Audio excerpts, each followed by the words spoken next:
Wanted. Somebody to go back in time with me. This is not a joke. You'll get paid after we get back. Must bring your own weapons. Safety not guaranteed. I have only done this once before.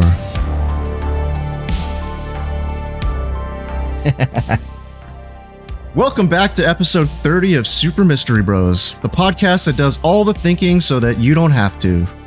My name's Nate, and back with me is a man whose parents for some reason named him Kyle. Kyle, say hi, man. Hi, man. And speaking of 30, Ivan's birthday is coming up this week, and he's going to be turning 30. So if any of our dear listeners would like to wish him a happy birthday, you can shoot us an email at supermysterybrospodcast@gmail.com. or slide into our DMs on Instagram, and Davis and I will make sure that he gets the message. Ivan's not even 30 yet? No. He looks way older, huh? Yeah. Yeah, I'm just fucking with you, Ivan. Kyle, do you have anything that you'd like to say? I'm just really looking forward to doing a new episode with you, Nate. It's been a while since we've done one. You and Ivan have been having all the fun. I'm really looking forward to doing a new episode. I know I just said that twice, but hey, let's go. So before we begin, I'd like to just thank our producer for doing all the writing and research for this episode. And for those of you who don't know our producer, Davis, he's what scientists refer to as a cybernetic organism. And as a cybernetic organism, he's very interested in the subject of time travel. So here we are, we're covering our first time travel related mystery. I don't know about you, man, but I remember seeing this one on the news when I was a kid, and I never knew any of the details about it. So I'm pretty excited to get into this one. Yeah, me too. Real quick, also, I'd like to just note that most of this story has been pieced together and retold by our producer Davis based on the testimony of Daniel Barker, the sole witness and survivor of the incident. Sources include court records, an interview with Barbara Walters, and the book he wrote about the incident, which is titled Safety Not Guaranteed. All right, man, are you ready to walk along a razor's edge into the dangerous world of the unknown? I'm ready, man. Let's hit this full throttle, 88 miles per hour. The limit. Some would say it exists for a reason. Others would say it exists merely to be pushed. Many throughout history have pushed it to the limit, some with great success, and others with disastrous consequences. Deep inside the cluttered garage of a humble, lower-middle-class home in Oakview, California, one man would make history by allegedly building one of, if not the, first time machine in history, before then using it to make the jump back in time, going for the back of beyond, and disappearing into the pages of history like a shadow into the night. July 1997. The intense Los Angeles heat caused beads of sweat to drip down the face of Daniel Barker, a fresh graduate with a journalism degree from Cal State Northridge. Clutching a wrinkled newspaper, his eyes scanned the help wanted ads. Landing a job in journalism felt like finding a unicorn. To make matters worse, he had just lost his part-time job at the local Radio Shack, leaving him with a looming rent payment and a serious case of broke. Desperation gnawed at him, twisting his stomach into knots. He even resorted to the unthinkable, checking the cushions of not just his own couch, but his friends too, hoping for a stray coin, a forgotten bill, anything to fill the void in his wallet and avoid almost certain eviction. We've all been there. And if you haven't, go fuck yourself. That's right. Then, one day, as he was looking through the classified ads with an ever-diminishing sense of optimism, a peculiar entry caught his eye. It read, quote, "Wanted. Somebody to go back in time with me. This is not a joke. P.O Box 322, Oakview, California, 93022. You'll get paid after we get back. Must bring your own weapons. Safety not guaranteed. I have only done this once before." End quote.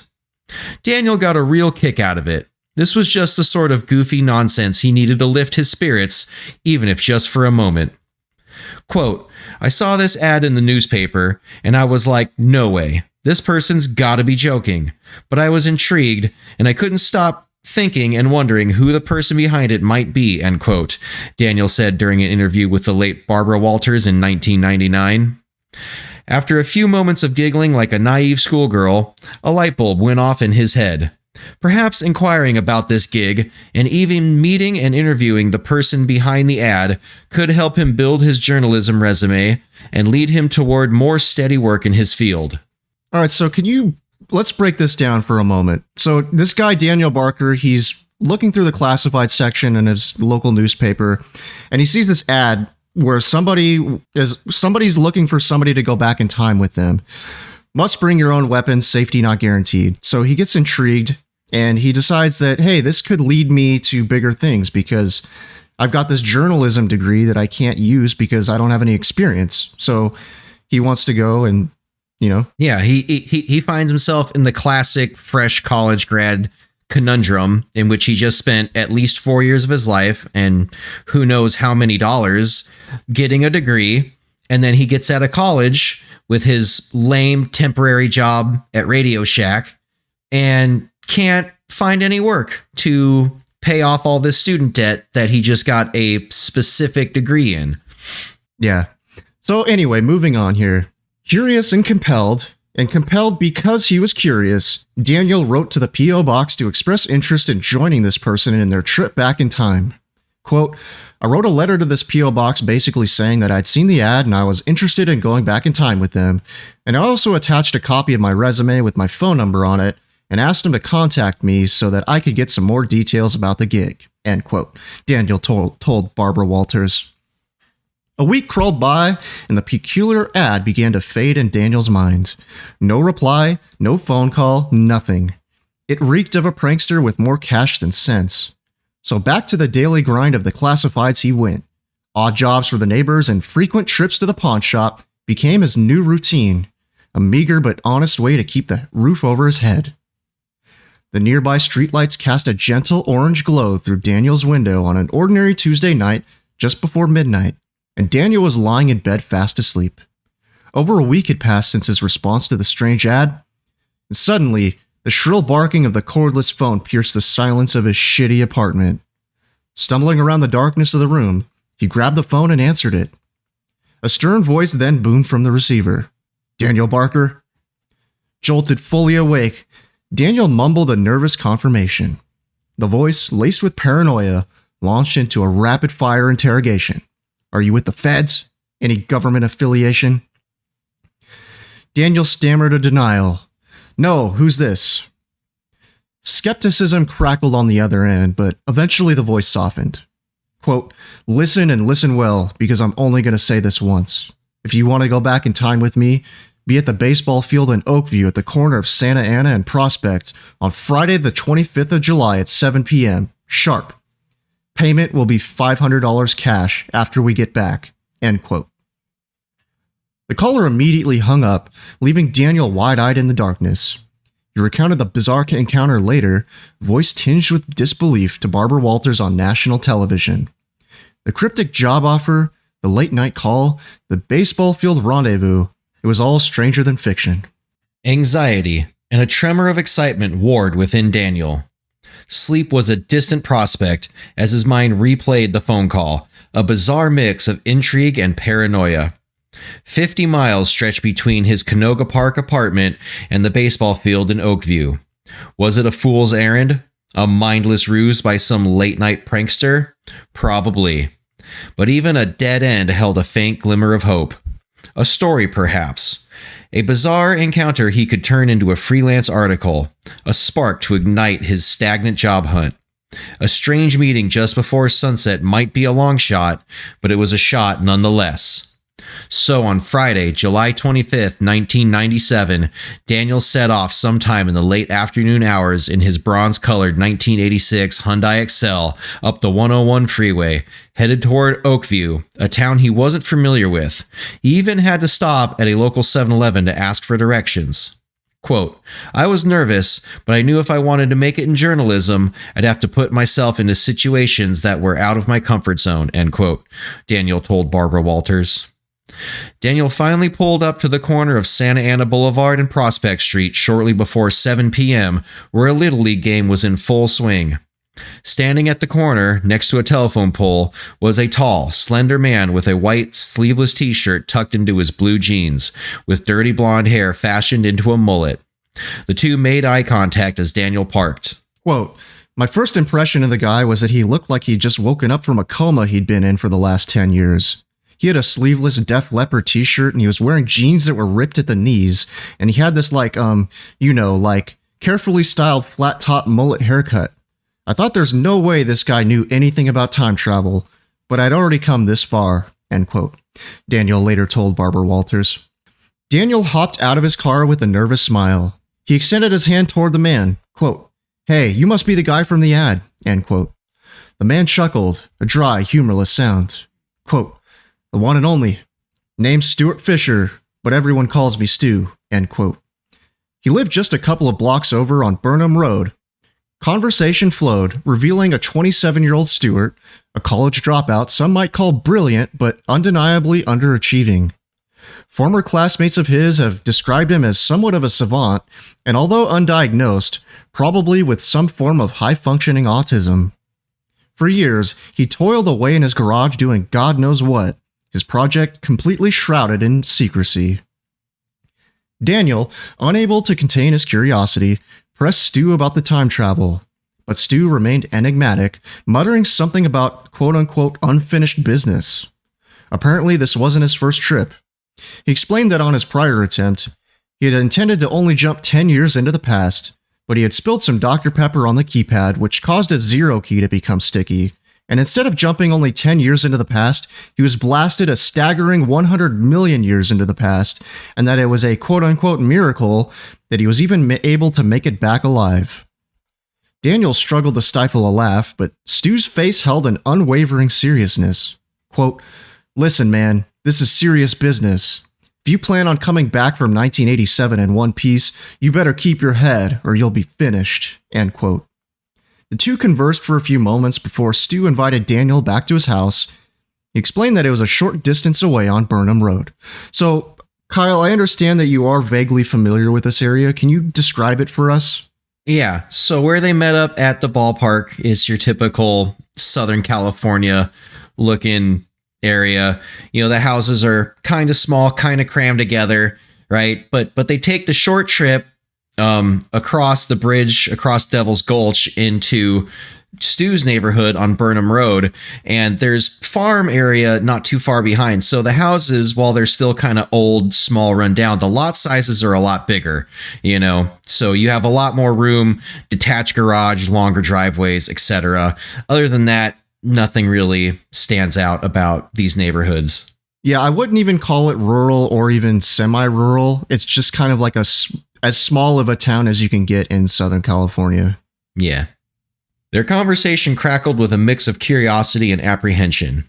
After a few tense moments, Stu surprised Daniel with an invitation. Quote, "Place is just a few blocks down. You in?" End quote. He gestured towards Daniel's car. Intrigue outweighed caution. Daniel nodded, a silent agreement to this bizarre turn of events. With Stuart in the passenger seat, they peeled away from the baseball field and on towards Stu's home. Disappointment washed over Daniel as the two pulled up in front of Stuart's house. It was a small, single-story home with a chain-link gate separating the sidewalk from the badly paved driveway, which led to a small detached garage with a tattered blue tarp hanging down from the entry, the garage door missing from it entirely. The gravel crunched beneath their feet as they walked down the driveway toward the garage. As they ducked under the tarp, Daniel was greeted by its contents. Paint cans, NASCAR memorabilia, random toolboxes, a Knight Rider calendar flipped open to the month of May 1984, and a disturbing number of empty Budweiser cans. This looked less like a mad scientist time travel laboratory and more like a tweaker's den. Front and center sat a car covered in yet another blue tarp. Stu quickly yanked the tarp off in one swift motion, revealing a black 1981 Pontiac Firebird with a gold phoenix painted on the hood. Despite the paint being in poor condition, the car itself appeared to be roadworthy.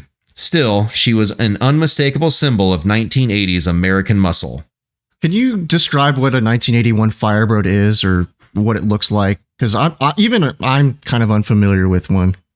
So, a Firebird is your classic transition from the 60s and 70s muscle cars into the 80s. The lines are getting sharper, more aggressive. Like most muscle cars of the time, you have a much longer hood. The cab is set back, giving the car not only better balance, but also allowing for a larger V8 under the hood. If anyone has ever seen Smokey and the Bandit, it is almost the exact same car. And I'm sure even if you haven't, you've seen pictures of this black T-top 2-door muscle car with the giant gold Phoenix emblem on the hood, along with gold trim around the headlights, in the wheels. It's a very unmistakable car. If you've ever seen it or anything like it, you'd know right off the bat what you're looking at. That's awesome. I know Smokey and the Bandit, so just picture Smokey and the Bandit, something similar to that. That's my understanding based on your description. Yes. Okay. Understood. So, curiosity piqued, Daniel peered into the Firebird. The interior seemed untouched by time, a standard layout for an 80s muscle car. But two things snagged his attention. In the center console, a small numerical keypad jutted out. Beside it, a small red display glowed with the date 07/25/1997. A curly phone cord snaked from the display, which plugged directly into the cigarette lighter socket. The back seats, however, were a different story. Gone were the plush cushions, replaced by a chaotic jumble of metallic tubes and a tangle of wires. This, according to Stu, was the heart of his time machine. Daniel couldn't help but raise an eyebrow. The jury was still out on whether Stu was a genius inventor or a master bullshit artist, but the Firebird's customized interior hinted at something far more intriguing than a mere weekend project. In that same interview with Barbara Walters in 1999, Daniel said, quote, "It looked like he, Stu, put a lot of blood, sweat, and tears into that car, but at that point I felt like this whole situation was so ridiculous, and I'd been suckered into going over to some psycho's house. I had already had enough, and honestly, I was just looking for a convenient opportunity to leave." End quote. Stu soon approached one of his overflowing tool chests. A drawer slid open, revealing not wrenches or screwdrivers, but an AK-47 assault rifle. Quote, "I hope you brought your own weapons," Stu said. "But if not, I've got you covered," end quote. Another drawer slid open, revealing an Uzi submachine gun. The reality of the situation slammed into Daniel. This wasn't some elaborate prank. Stu was armed with heavy firepower and clearly not afraid to use it. Angering this unpredictable man wasn't high on Daniel's to-do list right now. He'd bitten off more than he could chew, and the weight of that realization settled heavy in his stomach. The scene of the dilapidated garage had now morphed into a scene from a cheesy 1980s action movie. Quote, "So," Stu continued, his gaze unwavering, "you in or out?" End quote. He gestured towards the Firebird, the keypad blinking faintly in the dim light. Despite the gnawing fear, a spark of curiosity flickered within Daniel. This was a story unlike any he'd ever imagined, a chance to rewrite the definition of journalism. He could even win a Pulitzer Prize for this. Taking a deep breath, he met Stu's gaze. The two were now past the point of no return. A wave of confidence washed over Daniel. He didn't come here to play it safe. He came here to walk along the razor's edge. He had a once-in-a-lifetime opportunity to embark on a journey back in time with a mullet-headed stranger, armed with nothing but a journalist's curiosity and an Uzi submachine gun. Daniel looked him square in the eye and replied, quote, "Let's do this," end quote. So real quick before we move on, let's hear a word from our first unofficial sponsor, RazorGator. Only takes a minute to rejuvenate my razor with my RazorGator. RazorGator, shaving close and smooth as I reuse my razors using RazorGator. RazorGator, rinse, scrape, sweep, it's so neat. Keeping clean, scrape, sweep, wipe, it's alright. RazorGator. And we're back. Thanks, Razor Gator. With Daniel now on board, Stu had officially hit the wheel and doubled the stakes. Stu nodded approvingly at Daniel's acceptance. Quote, "All right," he said with a stern facial expression. "Let's push it to the limit," end quote. He then strode toward a cluttered workbench and grabbed a ring of keys. Quote, "Before we go," Stu explained, "I gotta juice up the energy storage system," end quote. With Daniel in tow, Stu trotted toward the rear of the car and slid a nearby jack underneath the ass end. He pumped up the handle until the back tires were lifted several inches above the floor. Quote, "Wait here. This will only take about 10 minutes, tops," end quote. With that, Stu got into the driver's seat, turned the ignition, and began ferociously revving the engine, its tires spinning above the oil-stained concrete floor of the garage. Quote, "Just gotta give this baby some juice," end quote, Stu shouted over the engine's roar. 10 minutes. 10 minutes to process this insanity, to weigh the risks, to turn back if he dared. But the engine's furious thrum held a strange allure, a promise of adventure that both terrified and exhilarated Daniel. He was in too deep now. There was no one left to stand in his way, except himself. The air inside the garage grew thick with exhaust fumes, and the Motley Crue cassette tape playing on an old boombox was now completely drowned out by the deafening thunder of the engine. Feeling lightheaded, Daniel decided to clear his head. Desperately searching for a path of escape through the maze of junk littered across the garage floor, his first step was met with disaster. As he squeezed between some cardboard boxes and a precariously placed tool chest, his foot got caught on an empty paint can. With a yelp, Daniel lost his balance, flailing for anything to break his fall. Unfortunately, the closest thing within reach was the rear bumper of the Firebird.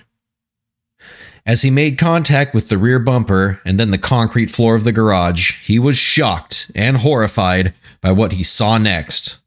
The car, precariously balanced on the jack, lurched forward with a sickening metallic groan. The tires made contact with the garage floor, sending the jack skittering across the concrete. With throttle wide open like a bat out of hell, the Firebird shot out of the garage and down the driveway and crashed the gate in a shower of sparks. There was an ear-piercing clash of metal as the chain link burst open upon impact. Then, in a heart-stopping instant, the Firebird was gone, replaced by a blinding flash of bright blue light, along with a thunderous boom that shook the entire vicinity. The force of the explosion blew out transformers across several blocks, plunging the neighborhood into complete darkness. When the ringing in Daniel's ears subsided, an eerie silence had settled, broken only by the cacophony of car alarms and the startled barking of dogs. Dazed and stumbling, Daniel picked himself up, the acrid smell of burnt metal stinging his nostrils. Neighbors, faces pale in the sudden darkness, poked their heads out of windows and doorways, murmuring amongst themselves about a sonic boom from a low-flying fighter jet or a bomb having gone off. All that remained of Stu's wild plan was the twisted wreckage of the chain link gate, a testament to a time travel attempt having gone spectacularly wrong. There was no sign of Stu nor his prize 1981 Pontiac Firebird. They had both vanished into thin air, leaving behind a bewildered witness and a neighborhood scarred forever. Stu nor his 1981 Pontiac Firebird have ever been seen again. Wow, man. All right, so let's go over the aftermath here. July 25th, 1997 is now known as the night Oakview went... Just days later, Stuart's mother Maureen gave a statement at a press conference regarding the incident. As tears streamed down her cheeks and local news stations crammed into the conference room, she read the following statement. Quote, "Well, everyone in these news teams has had their fun at mine and Stuart's expense. Many of you have spent time trying to smear me and my son. I have received more phone calls and knocks on the door to last a lifetime, and a wave of doubt is now sweeping across the entire county. Truthfully, that is hardly my concern. None of it matters now. At 10:35 p.m. on Friday night, my son Stuart left this world for good. I loved him more than words could say. By the way, he left in a time machine." End quote. In 2002, Stewart was legally declared dead, but many people believe he's still out there, alive, past the point of no return, stuck in some other place in history.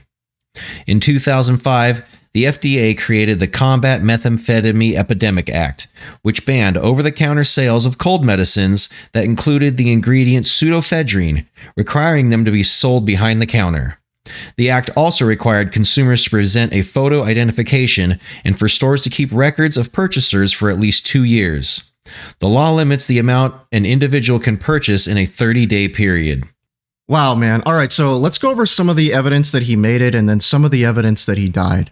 So, what do you want to go over first, man? Do you want to go over the evidence that he's dead or the evidence that he's alive first? Let's go over the negative evidence that he's dead, and then we'll get to the good stuff after. Okay, all right. So, conventional wisdom and the general scientific consensus is that time travel is only possible in the forward direction, while traveling backwards in time is not possible. This would render critically acclaimed movies such as Terminator and Bill and Ted's Excellent Adventure completely silly and unrealistic. According to Einstein's theory of relativity, the rate at which time moves forward in relation to a person or other object can be altered by speed and/or gravity. In other words, not all objects in the universe experience time lapsing at the same rate. For example, as an object approaches the speed of light, it experiences time lapsing at a far slower rate than slower moving objects in the universe. Depending on an object's speed and the force of gravity around it, time can either slow down or speed up relative to other objects, but time can never move in a backwards direction. Famed physicist Stephen Hawking, when questioned on the case of Stuart Fisher back in 1998, stated that he believed it to be unlikely that Stewart made it back in time safely, adding that he and the Firebird likely met with a tragic end, hypothesizing that Stewart and his car may have erupted into, quote, sextillions of subatomic particles, end quote, after the car's reactor was fed with an insufficient amount of energy, which caused a rapid chain reaction and meltdown of its core. Alright, man, so can you go over some of the arguments that he actually made it? Yeah. So, in January of 2006, a user on the website ytmnd.com by the username Scro posted an alleged image of Stewart which was taken during the time of the American Civil War. In the old black and white image, a man who highly resembles Stewart can be seen holding a rifle with a bayonet with a user-written caption which reads, quote, "This is not a joke, found in my attic," end quote. The man can be seen wearing a military-style cap with a mullet-style haircut. Yeah, so do you think that that could be him? I mean, the resemblance is... It's uncanny. Very, very uncanny. Like, it looks just like Stu. The same low-set eyebrows, the same mullet haircut. Even same the exact ears look the grin. same. Yeah, the same mouth position, eyebrow position. Yeah. Fucking uncanny. But anyway, why don't you move on? According to Wikipedia, physicist Dr. Ronald Mallett believes it's quite possible that Stewart actually made it. Quote, "In Einstein's general theory of relativity, both matter and energy can create a gravitational field. This means that the energy of a light beam can produce a gravitational field. My current research considers both the weak and strong gravitational fields produced by a single continuously circulating unidirectional beam of light. In the weak gravitational field of a unidirectional ring laser, it is predicted that a spinning neutral particle, when placed in the ring, is dragged around by the resulting gravitational field," end quote. In a later paper, Mallett argued that at sufficient energies, the circulating laser might produce not just frame dragging, but also closed time-like curves, or CTCs, allowing time travel into the past.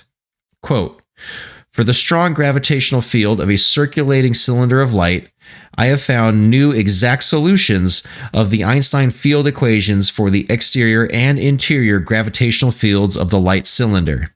The exterior gravitational field is shown to contain closed time-like lines. The presence of closed time-like lines indicates the possibility of time travel into the past.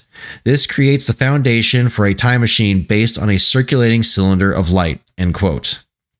Although the exact inner workings of Stewart's time machine never became known, the explosion of blue light as witnessed by Daniel Barker and dozens of local residents is consistent with Mallett's theory. According to Dr. Mallett, if this was the method Stewart used in his time machine, it's quite possible that he survived and became the first person in history to successfully jump back in time. But how far back is difficult, if not impossible, to determine. It makes sense to me, man. Yeah, it all seems pretty straightforward. Stewart remains missing to this day. If you have any information on his whereabouts, please contact us at supermysterybrospodcast@gmail.com. Wow, man. All right, so are you ready to try and solve this sumbitch once and for all? Oh, I'm more than ready. All right, so first things first, man. Do you think he made it, or do you think that he just vaporized into nothing? You know what? I think he made it. You know, the Civil War picture is some pretty conclusive evidence that this exact dude, you know, made time travel into the past. Probably a lot farther than he wanted to go. You know, he only wanted to make it 10 years back, and I think if he did, he probably would have been able to come forward again. But what if he made it back to 1987, but then when he was in 1987, he decided he wanted to keep going back further into time?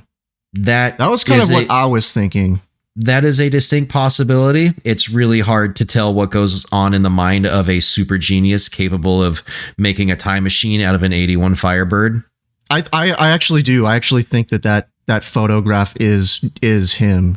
It looks uncanny. It looks exactly like him. I've stared at the photos over and over. I mean, the ears are the same like low set eyebrows, the same mullet haircut, even the same hair color. I mean, I know it's a black and white photo, but you can totally tell this guy has light blonde hair. It's uncanny. I can't find any inconsistencies between the two photos. Yeah, there is no doubt in my mind that is the same guy.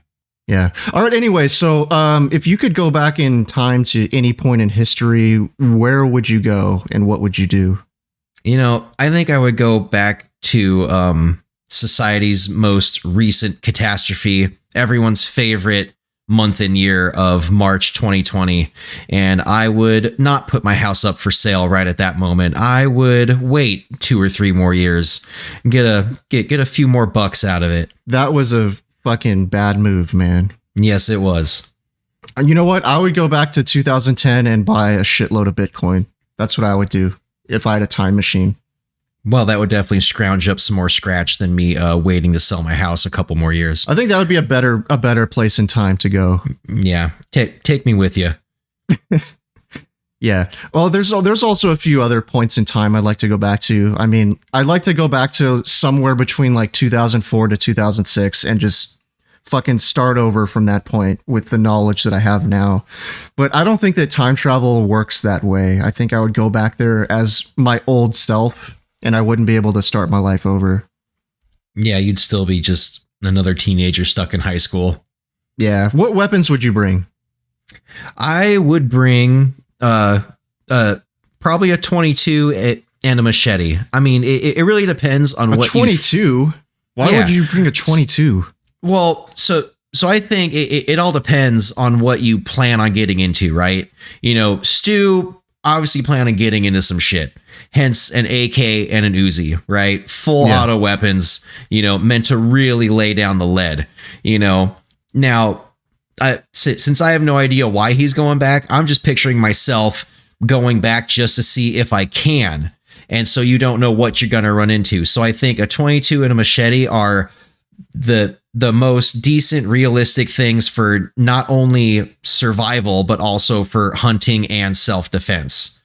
You know what I just thought of is he brought an AK-47 with him, but in that picture in the Civil War, he's just holding a musket, like an old-timey rifle.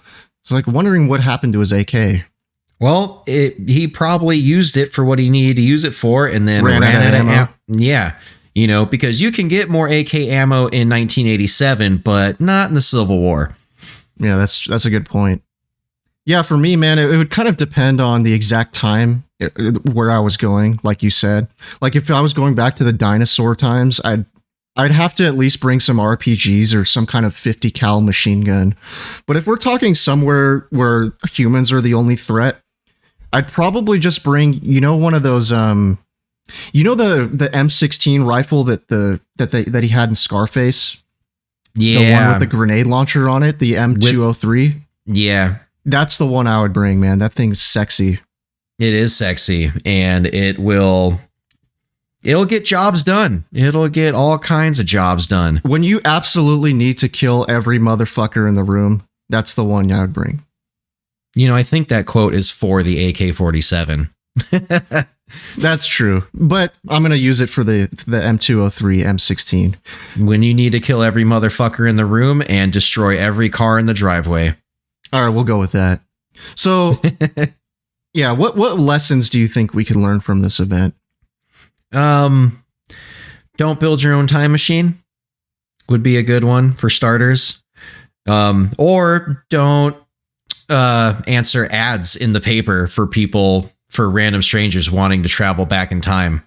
I know 1970 or 1997 was a different time. There weren't as many sketchy people out there. Nowadays you can't even go get anything on Craigslist without having a 50-50 chance of someone trying to screw you over. But I think that's even back then, that's a sketchy move to go meet up with a stranger who wants to travel back in time and is telling you to bring weapons. Yeah, I think that's a red flag, huh? Yeah. I think this is a kind of a cautionary tale. Like, I think all of us wish that we could go back in time to fix our mistakes or, to settle the score with people we had beefs with. But building a time machine just isn't the answer. No. All right, man. Do you have any apologies, shout outs, or clarifications you'd like to make? I would like to apologize for anyone who owns a 1981 Firebird to this day. It's the shittiest Firebird. I know it's the shittiest Firebird because that was the year they stopped making them. And also, if you drive one, everyone thinks you're a mullet rocking douchebag. Yeah, I couldn't have said it better myself, man. Quick shout out to RazorGator. I'm not sure exactly what it does, but just go buy that shit. I'd also like to give a shout out to our sources for tonight's episode, which was our producer Davis, the website ytmnd.com, and my ass. Thirdly, I'd like to apologize to our listeners because if you believe this story all the way to the end, you're nothing but a mere guppy chumping down on the baited hooks of Russian bots and the mainstream fake news media elites. All right, man, I think it's time to get out of here. Like sands through the hourglass, so too are the minutes of our podcast. But don't fret, dear listener. We'll be back again to breathe new life into a real mystery next time. Remember, folks, the truth is out there, somewhere in the ether, and through our powers combined, we'll solve that sumbitch once and for all. This is April Fools.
Wow, man. All right, so let's go over the aftermath here.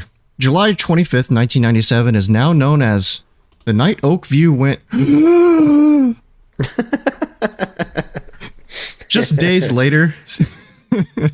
Just days later, Stewart's mother, Maureen, gave a statement at a press conference regarding the incident. As tears streamed down her cheeks and local news stations crammed into the conference room, she read the following statement. Quote, "Well, everyone in these news teams has had their fun at mine and Stewart's expense. Many of you have spent time trying to smear me and my son. I have received more phone calls and knocks on the door to last a lifetime, and a wave of doubt is now sweeping across the entire county. Truthfully, that is hardly my concern. None of it matters now." At 10:35 p.m. on Friday night, my son Stewart left this world for good.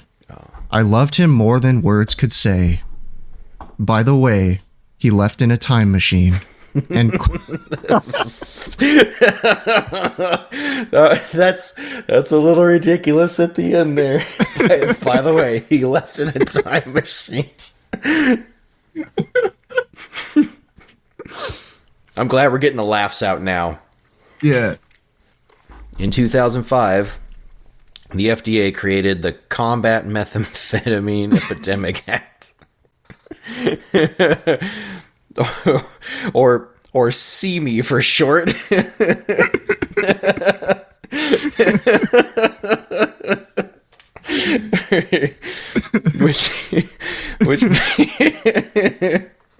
which banned over-the-counter sales of cold medicines that included the ingredient pseudoephedrine, requiring them to be sold behind the counter.